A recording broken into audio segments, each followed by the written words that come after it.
കഴിഞ്ഞ ആഴ്ചയിലെ പ്രധാനപ്പെട്ട 10 അന്താരാഷ്ട്ര വാർത്തകൾ വളരെ പെട്ടെന്ന് നോക്കുകയാണ് ടോപ്പ് 10 വേൾഡ് റാപ്പ്. ആദ്യത്തെ വാർത്ത അത് സിറിയയിൽ നിന്നാണ്. നോക്കാം. സിറിയയിൽ ഏറ്റുമുട്ടൽ ഉണ്ടായിരിക്കുകയാണ്. നമുക്കറിയാം, ബഷാർ അൽ അസദ് ഭരണകൂടത്തെ അട്ടിമറിച്ചുകൊണ്ട് ഹൈഅത്തു തഹ്രീർ ഷാം അധികാരത്തിലേറിയ സിറിയയിൽ ഇപ്പോൾ വീണ്ടും ഒരു സംഘർഷം ഉണ്ടാകുന്നു. അവിടെ ഭരണവിഭാഗമായ HTSന്റെ സൈന്യവും ബഷാർ അൽ അസദ് അനുകൂലികളുമാണ് ഏറ്റുമുട്ടിയത്. 100 കണക്കിന് പേർ ഈ സംഘർഷത്തിൽ കൊല്ലപ്പെട്ടു.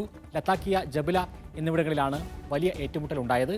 അസദ് അനുകൂലികളെ ഇല്ലാതാക്കി പ്രതിപക്ഷ വിഭാഗങ്ങളെയെല്ലാം ഒരു ചട്ടക്കൂടിലേക്ക് കൊണ്ടുവരാനുള്ള പുതിയ സർക്കാരിൻ്റെ ശ്രമത്തിനുള്ള തിരിച്ചടിയാണ് ഇത് എന്ന കാര്യത്തിൽ സംശയമില്ല. രണ്ടാമത്തെ വാർത്ത നോക്കുകയാണെങ്കിൽ അത് റഷ്യ പാകിസ്ഥാൻ ട്രെയിൻ സർവീസ് ആരംഭിക്കുന്നു എന്നുള്ളതാണ്. റഷ്യയും പാകിസ്ഥാനും തമ്മിൽ റെയിൽ മാർഗം നേരിട്ട് വാണിജ്യബന്ധം ആരംഭിക്കുകയാണ്. പാകിസ്ഥാനിലെ കറാച്ചിയിൽ നിന്ന് ചരക്കുകൾ ട്രെയിനിൽ ഇറാൻ അതിർത്തിയിലെത്തിച്ച ശേഷം ഇറാൻ, തുർക്ക്മെനിസ്ഥാൻ, കസക്കിസ്ഥാൻ എന്നീ രാജ്യങ്ങൾ പിന്നിട്ട് റഷ്യയിലേക്ക് എത്തിക്കാനാണ് ശ്രമം. ഈ മാസം 15-ന് അതിൻ്റെ പരീക്ഷണയോട്ടം നടത്തുമെന്നാണ് പാക് റെയിൽവേ ചരക്ക് വിഭാഗം മേധാവി സൂഫിയ സർഫറാസ് പ്രഖ്യാപിച്ചിരിക്കുന്നത്.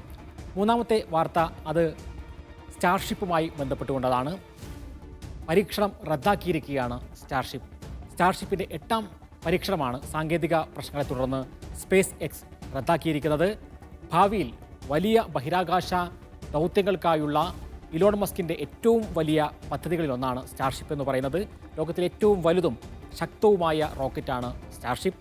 ചന്ദ്രനിലേക്കും ചൊവ്വയിലേക്കുമുള്ള യാത്രകൾ ലക്ഷ്യമിട്ടാണ് ഈ സ്റ്റാർഷിപ്പിൻ്റെ രൂപകൽപ്പന. എന്നാൽ ചില സാങ്കേതിക പ്രശ്നങ്ങൾ വിക്ഷേപണത്തെ പ്രതിസന്ധിയിലാക്കി. പ്രശ്നങ്ങൾ വേഗത്തിൽ പരിഹരിച്ചാൽ വൈകാതെ തന്നെ മറ്റൊരു വിക്ഷേപണം ഉണ്ടാകും എന്നാണ് സ്പേസ് എക്സ് അറിയിച്ചിരിക്കുന്നത്. നാലാമത്തെ വാർത്ത അത് പാകിസ്ഥാനിലെ ഭീകരാക്രമണമാണ്. വീണ്ടും അവിടെ ചോരക്കളമായിരിക്കുന്നു. പാകിസ്ഥാനിലെ ഖൈബർ പഖ്തൂൺഖ്വയിലെ സൈനിക സ്ഥാപനത്തിലുണ്ടായ ഭീകരാക്രമണത്തിൽ 7 കുട്ടികൾ ഉൾപ്പെടെ 12 പേരാണ് കൊല്ലപ്പെട്ടത്. 35 പേർക്ക് പരിക്കേൽക്കുകയും ചെയ്തു.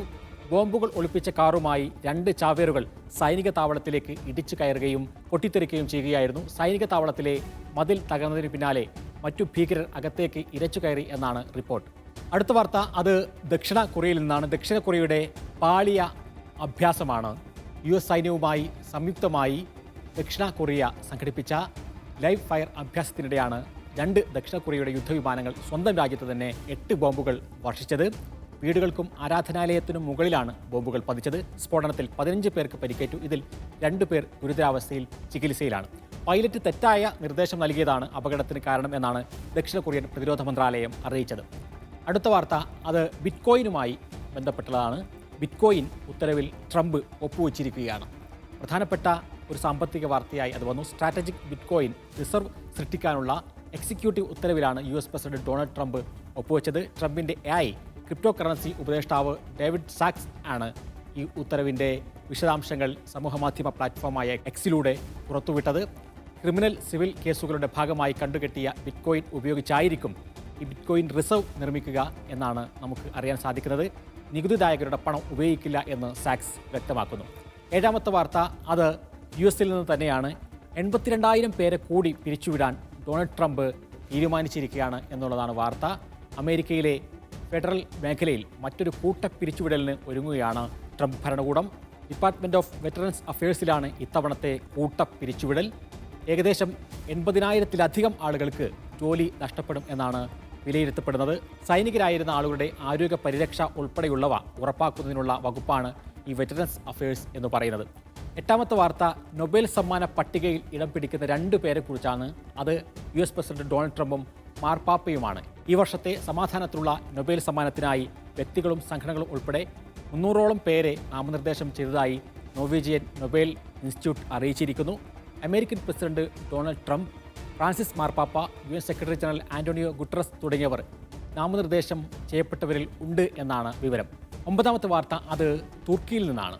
ആയുധം താഴെവെക്കും എന്ന് PKK പ്രഖ്യാപിച്ചത് വളരെ നിർണായകമായ ഒരു നീക്കമായി നമുക്ക് കാണാം. തുർക്കി ഭരണകൂടവുമായുള്ള 40 വർഷത്തെ സംഘർഷത്തിന് ശേഷം ആയുധം താഴെവെക്കുമെന്ന് കുർദിസ്ഥാൻ വർക്കേഴ്സ് പാർട്ടി പ്രഖ്യാപിച്ചിരിക്കുകയാണ്. തുർക്കിയിലെ തീവ്രവാദ ഗ്രൂപ്പായാണ് എർദോഗാൻ ഭരണകൂടമടക്കം PKKയെ കാണുന്നത്. തടവിലുള്ള PKK നേതാവ് അബ്ദുള്ള ഒക്കലാൻ വെടിനിർത്തൽ ആവശ്യപ്പെട്ടതിനെ തുടർന്നാണ് ഇപ്പോഴത്തെ ഈയൊരു നീക്കം ഉണ്ടായിരിക്കുന്നത്. തുർക്കി സർക്കാർ ഈ നീക്കത്തെ ജാഗ്രതയോടുകൂടി സ്വാഗതം ചെയ്തിരിക്കുന്നു. 10ാമത്തെ വാർത്ത അത് അമേരിക്കയിൽ നിന്ന് തന്നെയാണ് ഇംഗ്ലീഷ് US-ൻ്റെ ഔദ്യോഗിക ഭാഷയായി ഇപ്പോഴാണ് പ്രഖ്യാപിക്കപ്പെടുന്നത്. US-ൻ്റെ ഔദ്യോഗിക ഭാഷയായി ഇംഗ്ലീഷിനെ പ്രഖ്യാപിക്കാനുള്ള എക്സിക്യൂട്ടീവ് ഉത്തരവിൽ ട്രംപ് ഒപ്പുവച്ചിരിക്കുന്നു. സർക്കാർ ഫണ്ട് സ്വീകരിക്കുന്ന ഏജൻസികളും ഇംഗ്ലീഷ് സംസാരിക്കാത്തവർക്ക് ഭാഷാ സഹായം ലഭ്യമാക്കണമെന്ന മുൻ പ്രസിഡന്റ് ബിൽ ക്ലിൻ്റൻ്റെ ഉത്തരവ് റദ്ദാക്കുന്നതാണ് ട്രംപിൻ്റെ പുതിയ ഉത്തരവ്. ഇതോടെ വേൾഡ് വിത്ത് അസ് ഇവിടെ അവസാനിക്കുന്നു. അടുത്ത ആഴ്ച വീണ്ടും കാണാം. Thank you.